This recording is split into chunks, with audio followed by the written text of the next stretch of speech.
Timeline: How Putin Sent EU Energy Prices Rocketing. Russian President Vladimir Putin is playing politics with gas deliveries to the EU. By America Hernandez. Russia's invasion of Ukraine prompted most of the EU to wake up to the danger of depending on the Kremlin for its natural gas.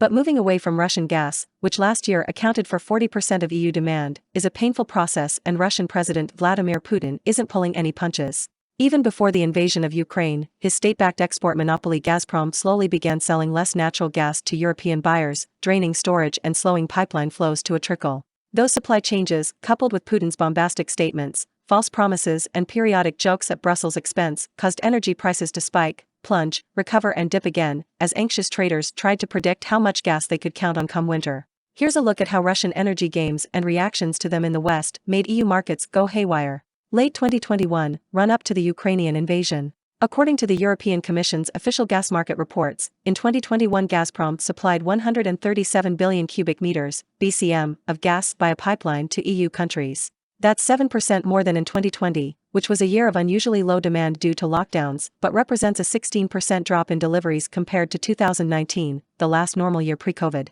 Much of that lower 2021 supply was due to a severe pullback from October to December, when Gazprom sent 24% less to the EU than in the same period in 2020. The uncertainty ahead of winter caused never-before-seen price spikes on EU gas trading markets, going from less than €15 per megawatt-hour (MWH) in January to a year-end record of €180 per megawatt-hour. Russian gas price roller coaster. Russian exporter Gazprom has historically been the largest natural gas supplier to the EU. That gives it considerable power over price, depending on how much or little is delivered. Here's how abrupt cutoffs, outages and slight changes in Russian gas supply have sent EU spot prices spiking or plunging. Daily price of a month-ahead contract on the Dutch Tidal Transfer Facility, TTF, hub, widely considered the EU benchmark, since August 2021, in euros per megawatt-hour. August 6, Gazprom dramatically reduces gas flows through the Yamal pipeline, which runs through Belarus and Poland, citing a fire at a gas processing facility in western Siberia. Gazprom instead begins withdrawing gas held in underground storage in the EU to meet contractual deliveries to clients, exacerbating an already existing problem of low storage levels. August 16, Gazprom only books 4% of available gas transit capacity offered by Ukraine for September, causing gas prices to spike in anticipation of the lower flows. September 10, Gazprom's Russia to Germany Nord Stream 2 pipeline is fully built, waiting only for certification from German regulators to begin operating.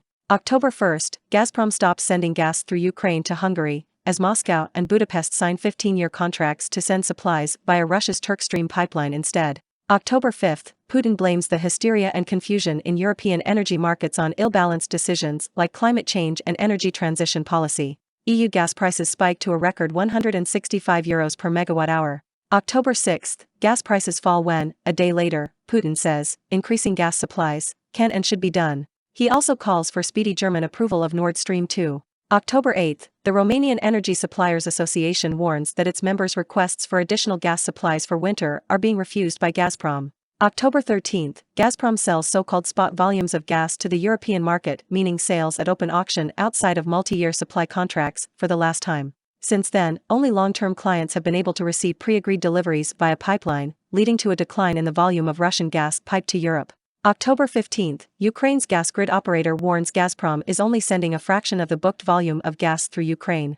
October 19, Poland warns EU competition officials that Gazprom is limiting flows through routes other than Nord Stream 1 and asks for an investigation into Gazprom for market manipulation. October 21, Putin ridicules the European Commission for discouraging long-term gas supply contracts in favor of spot trades, and adds he can send the EU the extra gas it needs if regulators would only approve Nord Stream 2. October 26, the EU announces it is gathering evidence for a competition probe to see if high gas prices are attributable to manipulation by major suppliers like Gazprom.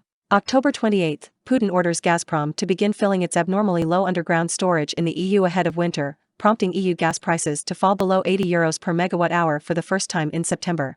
That storage replenishment doesn't end up happening. November 16, Germany's infrastructure regulator says it can't certify the Nord Stream 2 pipeline until ownership is transferred to a subsidiary in Germany. December 16, German regulators announced that Nord Stream 2 won't be certified before at least summer 2022. December 21, Russian gas flows through the Yamal pipeline stop then unexpectedly begin flowing in reverse, carrying gas east away from Germany.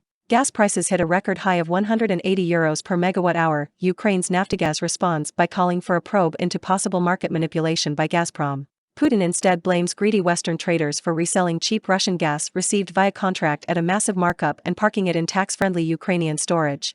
2022, Invasion, Sanctions and Gas Shutoffs. Preliminary Gazprom data from January to July 2022 shows exports to its so-called far abroad, meaning countries outside the former Soviet Union, are down about 35% compared to last year. That figure takes into account higher deliveries to China, meaning the real reduction to Europe is more severe. Since Russia invaded Ukraine in February, Gazprom has engaged in a series of supply disruptions to EU-based clients following a mandate to settle payments in Russian currency, which the European Commission has forbidden as a potential violation of EU financial sanctions. Russia controls the TAP's daily natural gas flows from Russia to the EU via all pipeline routes since August 2021, in million cubic meters per day. February 21, Putin recognizes two separatist regions in eastern Ukraine and orders in Russian troops. February 22, in response, Germany halts administrative certification of Nord Stream 2. Putin says that Russia, for its part, intends to continue uninterrupted supplies of this raw material, including liquefied natural gas, to world markets. Dmitry Medvedev, former Russian president and deputy chair of Russia's Security Council, tweets, "Welcome to the brave new world where Europeans are very soon going to pay €2,000 for 1,000 cubic meters of natural gas." February 24, Russia launches a full-scale invasion of Ukraine. Brent crude, the global oil benchmark, exceeds $100 a barrel for the first time since 2014. EU gas prices hit €128 per megawatt-hour March 2. US oil and gas major Exxon announces it will halt new investment in Russia and pull out of a major gas project, Sakhalin 1. Gas prices hit €157 per megawatt-hour March 7. Leaked documents from the European Commission show a proposal to reduce EU reliance on Russian gas by two-thirds, notably through the mandatory filling of EU underground gas storage levels to 80% by October. Prices for normally cheap summer gas briefly hit €345 per megawatt-hour, April 26. Gazprom halts shipments to Poland and Bulgaria over a refusal to pay in rubles.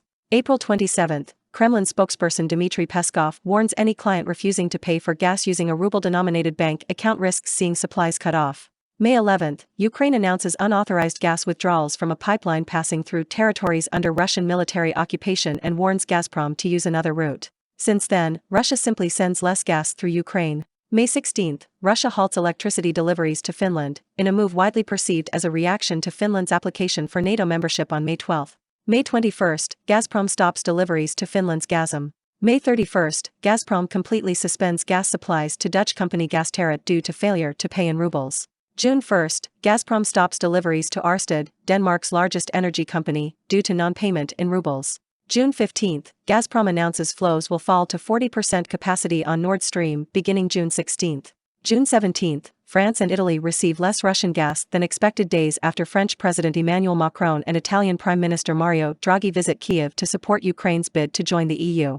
July 11, Nord Stream goes offline for annual 10-day maintenance. July 18, Gazprom sends retroactive legal notice to Germany's Uniper and other European clients, claiming reduced gas deliveries since June 14 are due to factors beyond the company's control. Italy's ENI, Austria's OMV, and France's ENGIE also report reduced deliveries. July 20, Putin dangles a possibility to boost gas flows to Europe while Nord Stream is underperforming. "We have another route ready, it is Nord Stream 2. July 21, Nord Stream resumes deliveries, but at 40% capacity. Putin warns flows could dip again due to the delayed return of a gas turbine from Canada. July 27, deliveries via Nord Stream drop to 20% capacity. Putin blames the lack of a Siemens turbine needed to push more gas through the line, but Kiev points out that Moscow is still paying for transit space through Ukraine and not using it. July 30, Gazprom stops supplying gas to Latvia due to violation of the conditions for gas withdrawal, after news that Latvian energy firm Latvijas Gaz found an alternative supplier of Russian gas which did not require payment in rubles. August 3, Gazprom says EU, US and UK sanctions against Moscow are making it impossible to bring the Siemens gas turbine back to Russia to boost flows through Nord Stream. German Chancellor Olaf Scholz counters that nothing stands in the way of further transport. Former German Chancellor Gerhard Schröder says he met with Putin in Russia to discuss the possibility of a peace deal with Ukraine, simultaneously urging Berlin to restart certification of Nord Stream 2. "The good news is that the Kremlin wants a negotiated settlement," he says. "But, if you don't want to use Nord Stream 2, you have to bear the consequences. And they will be huge in Germany."